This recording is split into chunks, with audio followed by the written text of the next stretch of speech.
Okay, so yeah, we're connecting to YouTube live now, and here we go. Hi, I'm Ashley, and I'll be interviewing Carlos today. I know him through working on multiple projects for humanitarian aid, and he's the founder and CEO of his own company. And I just wanted to hear more about what you like to do, Carlos. Can I start with who are you as a person? Like, what do you think defines you?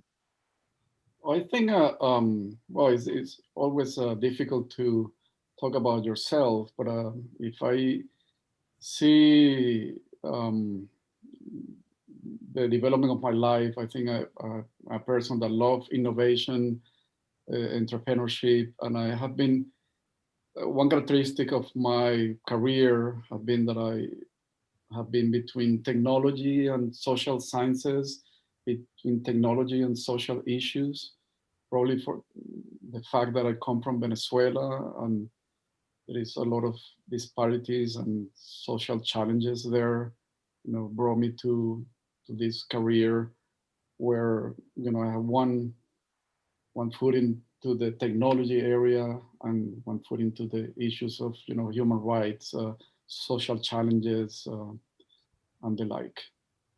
Yeah, definitely. And I know as I've been working on these projects with you, you've been creating multiple dedicated towards helping these types of crises. And can you talk a little bit more about like your plans or your goals for those projects? Yeah, we have several projects now, as we have discussed in the past. Um, they are related to issues of, for example, the humanitarian crisis and the refugee crisis in Venezuela. That's one of the main projects that we have now, where we want to create a sort of solidarity network. We call it in Spanish Red Solidaria.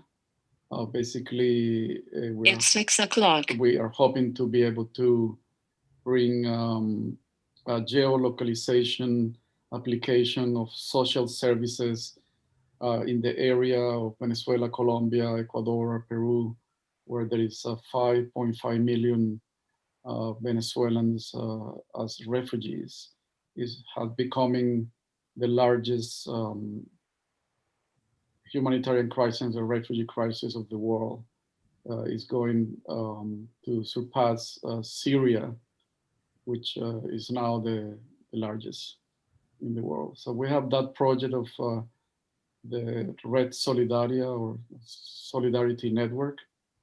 And we have other projects that in our over our table, as we say in Spanish, like for example, we have a education project where we want to being able to annotate, populate any media and make it educational experience, a learning experience, if you want to put it like that. That's one of the projects that we have. In the past, I developed for a social movement in Venezuela. Venezuela, there's a dictatorship at the moment, and we were searching for ways to mobilize people as well as to make decisions. In what when you're mobilizing people, like when you're doing activism, uh, it is very important to get people involved, to get people participate in the decisions because these are difficult decisions that you have to make, and usually social movements have this sort of top-down approach to decision making, and uh, that create a lot of problems because the fact that you have not participated in the decision that is so crucial for you as an activist fighting for your rights. Um, on the fact, for example, that we were fighting for democracy, and I thought it was important that we fight for democracy, with more democracy. So we created this electronic parliament where everybody was able. On that time, we did it in a group sort of um, technology, and created we created the what is called the parliamentarian rules. So you were able to, through that parliamentarian rules, like if we're like in the Congress of US, or where people introduce bills. So we created through this group technology, we were able to um, create a electronic parliament where people will be able to go from a majority rule decision making to a deliberation decision making, where going beyond your own interests, you were able to present your arguments, and through reason and through the combination of popular knowledge and expertise knowledge, expert knowledge coming from experts that know about the economic problem that you're trying to solve, or about a lawyer that knows about the constitutional implications of certain decision making, together with the discussion and deliberation with the popular knowledge that comes from the fact that people are participating in the building of that proposal through interactions to that proposal. We were able to create this sort of electronic parliament, and it was very successful. By the way, we won an award as the the region that best mobilized their population, and we won an election and everything through that, to the fact that people were making decisions by themselves and participating in the decisions that make the created the incentive and the motivation for people to look out for votes and to convince people and the like. So that's another project that we have been involved. So all these three projects have this component, technology on one side and a social problem in the other side. Mm-hmm. This humanitarian crisis, been this education, been this the problem of radicalization of decision making, and to being able to make a more participatory decision making, to being able to accomplish in a better way your goals. Yeah, and I tend to see this common like theme of promoting independence within people within your project, especially like in projects like K Player, which focuses on people learning to develop ideas themselves, is the same way as the project you just described, where people can participate in a democracy where they have their own voice and they can be able to form their own opinions, and I think that's absolutely amazing. And with these projects, and you've made so many of these advances, how do you manage them? Like, how do you make sure there's always going to be some form of success, or that there's a goal at the end? Well, I mean, I think it's also through participation. As you know, for example, this solidarity network we have in GitHub, that is one way of um, providing a platform for open coding. So and beside that, I mean, in this kind of projects, I mean, you have in one hand you have the engineers, technologies, and but on the other hand, you have people that have an interest in terms of, well, you have people, donors, for example, that or investors, people that have an interest and want to collaborate with the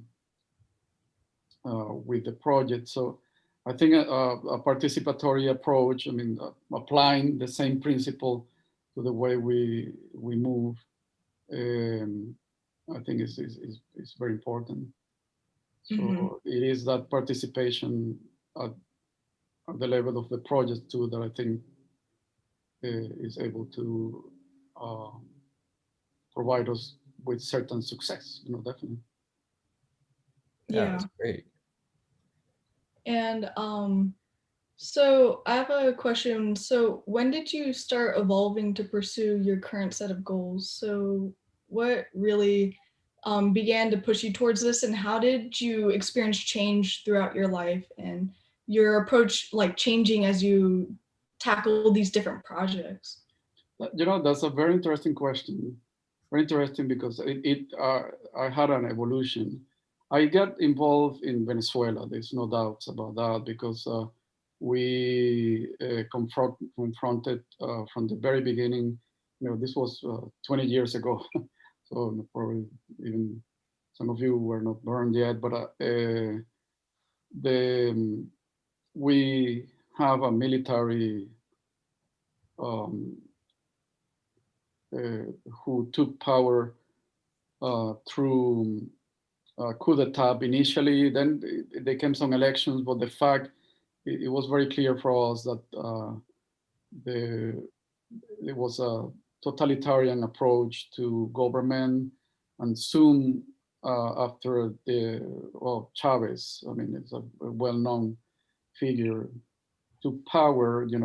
Immediately the abuses in terms of human rights and other rights that Venezuelans used to um, enjoy through the democracy that was almost 50 years old, one of the longest in Latin America at that time.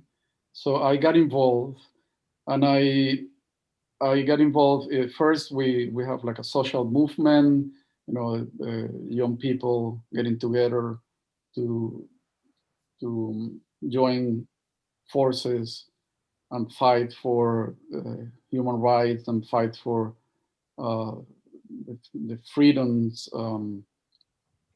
that a democracy uh, guarantees. And so I got involved in the social movement. Then we founded a political party.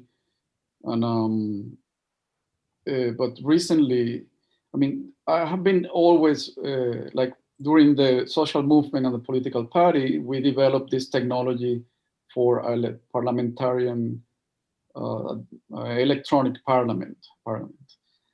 So I'm always involved with technology and, um, and with social issues.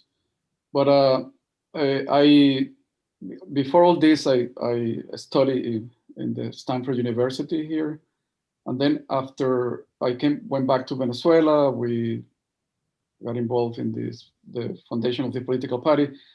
But to make the story short, after a long involvement in politics and social movements, I realized that I needed to go back deeper the into promoting social entrepreneurship, into promoting innovations and that. And then I came back to the Silicon Valley, and now recently more involved into the ecosystem of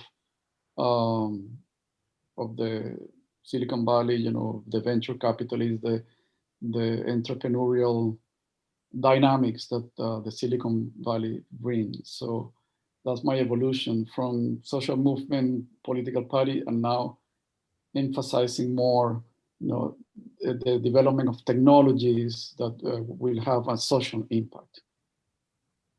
Mm-hmm. And going back to how you talked about Stanford, I know you also attended a university in Japan, and you've also taught students for who do not know the native language that is of the area. And you have this global education. So how has that really shaped uh, how you've approached projects? Because it seems like there's a lot of experience that comes out of developing these things. Well, I mean, global experience, diversity, being this in, the people that you are involved with, or diversity of experience, the fact that I live in Asia, I live in Venezuela, I live in Europe for a while too. It opened your eyes in terms of um, the possibility that human being have, the diversity of culture, the diversity of solutions. Japan, brought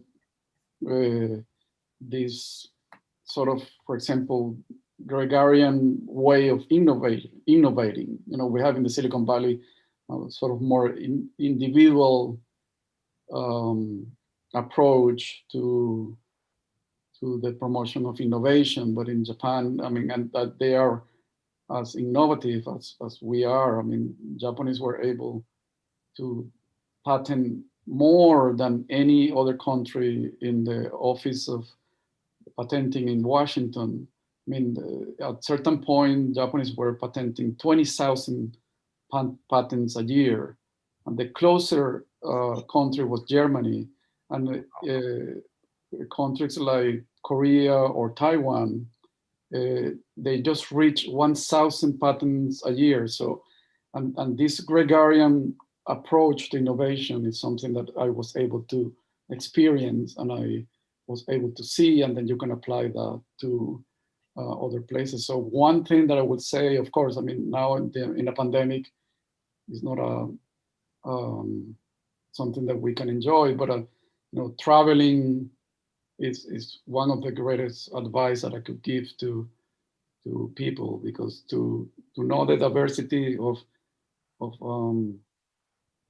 human experiences and societies and cultures and norms is a great input for creativity and innovation, um, and for the solution of the challenges we have today as a society, and as the humanity in general.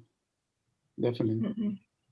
And just real Yeah. quick, I'd like to point out that a lot of people who would say, "Oh, but I can't travel right now." It is true, but we have stuff like Wikipedia and Google Maps. If you're kind of thinking, well, Wikipedia, how do I read about something if I don't know about it? Well, if you go to Google Maps and play with it, you might find a place and you think, oh, that's a funny name. And you read, oh, that's why that town has that name. Or maybe, wait, I didn't know this city was that close to this other city. And then you can read about that. And then sometimes you find interesting things. For And you example, now can interact with people in so many places, yeah, through video and things like that. So uh, definitely, when you have the chance, nothing like experiencing, in 3 dimensions, yeah. also you have different ways, as Scott is saying nowadays, to enrich yourself through interaction with other people. Yeah. And I know one of your projects was even based on your experiences. Can you talk a little bit more about? I had mentioned it sort of briefly. It was your experiences teaching students like English and math and so forth. Yeah, I mean, one of the projects that we have, that some of you are participating, and Ashley is one of them. Uh, it's called K Player, and that we created that project initially in a school in San Francisco. It's called Newcomer High, and at Newcomer High, as you know, the name suggests, it's a high school that where just newcomers arrive and they don't know English, so it's intensive English teaching, but also they are studying math and all that. So we, as an NGO, Justice International, have a project, extracurricular project where the kids will come in the afternoon and we will reinforce, like math workshops and also English workshops. So we have this interesting anecdote that it happens that the tutors were teaching English, and I was checking, how the different classes were going on that, and I noticed there was a kid that studying in his book and all that, but he was listening to music. He had the headphones and there, and I said, well, would you kindly take off your headphones? You know, you are studying and you should be concentrating on your book. And then I come back like 5 minutes later. I mean, he took off the headphones. I come back 5 minutes later, and he has only one headphone. He's like this with the jacket, and so nobody noticed that he had the headphone back. So I say, hey, wait, what is going on there? And I noticed, didn't I tell you that you shouldn't be listening to anything and you should be focusing in your class? And then on that moment, I remember that this very strong accent English that I have, I learned it with music in Venezuela. I mean, we were listening to well, at that time, Led Zeppelin, Genesis, and others, and we will study, the lyrics, and that way, listening, we will learn, at least advance a little bit in our vocabulary and learning English. So I asked him, "What are you listening?" And this kid told me it's reggaeton, but reggaeton is a Spanish rap. And I just reacted and said, hey, wait, if at least you were listening to English music, I will allow you to listen to music. And then I stopped the class and I said, okay, for tomorrow, everybody brings a song, that the one that you like the most, you bring it tomorrow, translated from English to Spanish. So we started to do that. And the tutors called me and said, Carlos, we have a problem in the tutoring classes. And I said, what is the problem? Well, the kids are calling me at 10:30 at night to ask me the meaning of this word in this song, or what is the next song that they need to translate. It was a great success. I mean, the kids really love it. And we also then frame that translation of music that they like into their English class. And we, by the way, we not only taught them English, we also taught them some cultural issues. I mean, some of the songs were really, let's put it like, culturally challenging. So what we will discuss, the treatment of women in the rap songs and the like. So it was a really even more interesting way of learning about English and American culture, and discussing all this. So we are involved in that project. I can give details later, but the idea is to use media as a way of teaching. That way, if we could attach knowledge to media, even a song, a video, a movie, etc., so people can learn and transform a practical experience into a learning experience. I think that's an interesting project. And this came, by the way, I think the title of my presentation have to do with the Latinx community experience, in terms of civil rights and technology. And the challenge of language is one of the challenges, that the Latinx community have in terms of participating in democracy and fighting for the rights, integrating into the economy, all this. Yeah, and the cool part about it is that you're able to integrate technology with politics in so many different areas. And the part that when I was contributing towards K-Player that I love the most is that you could pause it at any point and receive information about it directly from that specific part. So they could form their own idea of the song, or it could even be transferred into different types of information. It could be math, it could be whatever subject you want it to be. And I just thought the idea was brilliant. It was great. Yeah, and oh, sorry, go on. Go ahead. Finish. I just I really love to see projects like those blossom because you had created a website and you'd even incorporated your students' work and their translations Oh, wow. onto. Yeah, exactly. Um, So it is participatory, and it's participatory learning, and the student, or let's call the learner. That it doesn't have to be formal education. In fact, that's one of the things that it's like edutainment. Some people call it edutainment, Mhm. and basically the idea is that the learner is participating, and later you can bring a tutor and review whatever is in the case of learning a language, the translation, the person place it there, or the knowledge, they place it there. Sometimes it's translation, sometimes it's knowledge, and but it is that participatory approach that is very interesting.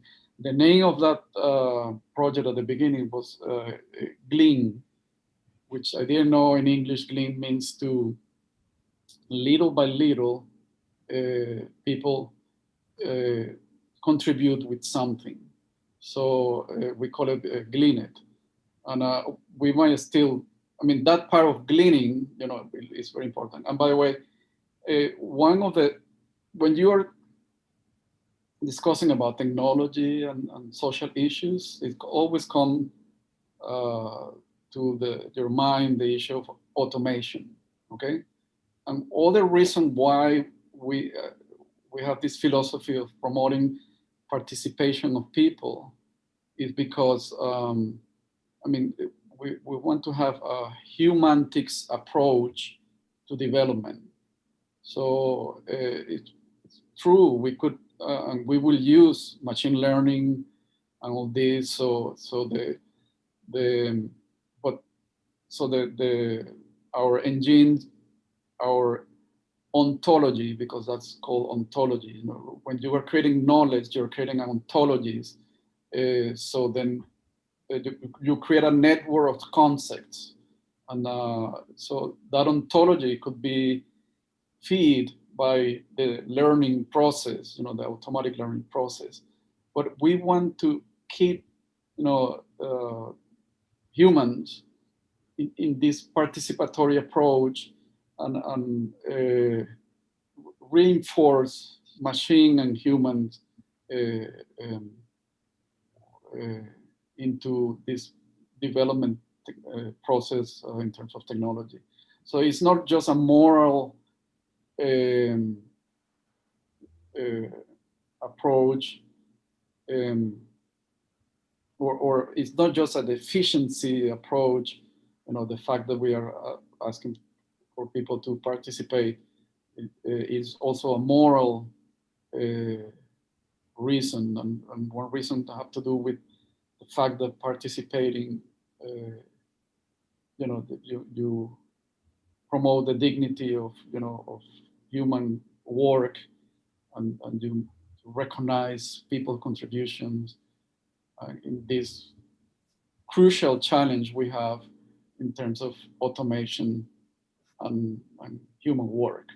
So it is in it is it is in this framework also that we promote participation, democracy, but also the fact of this challenge we have between automation and uh, and, and human work. yeah. And as you've mentioned, like participation has been what's really propelled your career and getting people to just collaborate in such large teams to develop amazing projects. And I want to end with with a finalizing question. Who do you want to thank in your life? Oh, that's well, I I I have amazing teachers, and um, I I I always remember them. The fact that I'm, you know, I don't, I don't know. I mean, I am here in the Silicon Valley, and interacting with universities like Stanford and all that. And I have one particular teacher, her name was Maria Plana, that I was a difficult kid because I used to live in the countryside in Venezuela, and then I moved to the capital, and they moved me in the middle of the academic year, and I was a problematic student. I have bad behavior and things like that. But this teacher, well, she one day she took me to the blackboard to make the division. It was when third grade or something like that, and I did the division. And I don't know why she saw in me like like I was good in math, and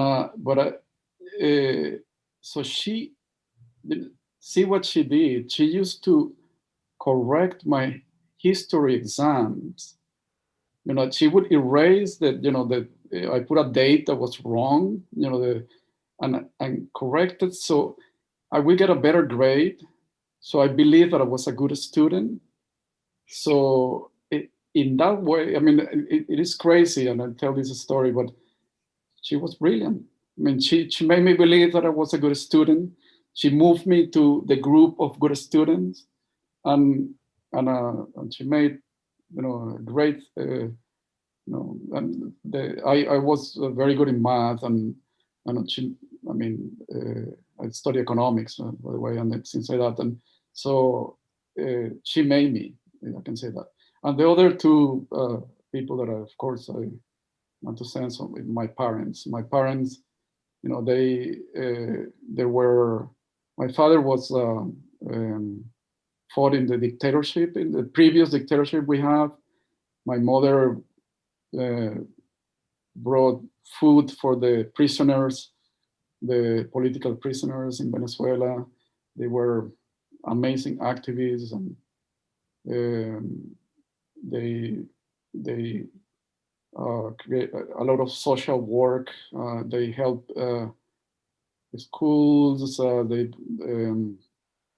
They went to countryside Venezuela and created social projects. It's and 6:30. all that. So they passed away. My mother passed away of consequence of COVID, by the way, and we are going to honor her name with the solidarity network that we are developing. This application that we're developing for the Venezuelan refugees in Colombia and other places in South America, because of I mean, her life was full of generosity, and has an amazing social impact in Venezuela.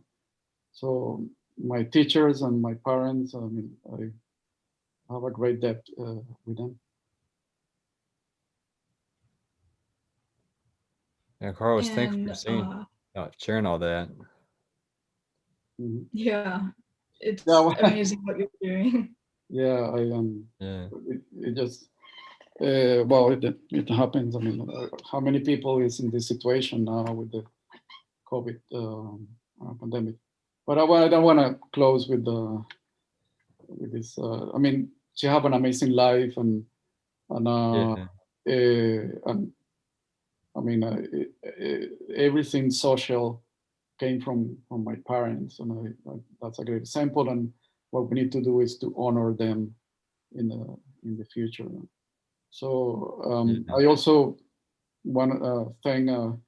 There was one classmate that one day she asked me for the final exam in math, to ask me to teach her math, and I told her, teach me how to dance salsa, and she did. And in Stanford, I was teaching salsa in Stanford too.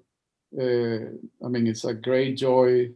It's part of the Latin community. The connection with music and that. And her name was Maritza, and I also very grateful to her, because when I was in Japan, I was teaching also salsa there. Oh, wow.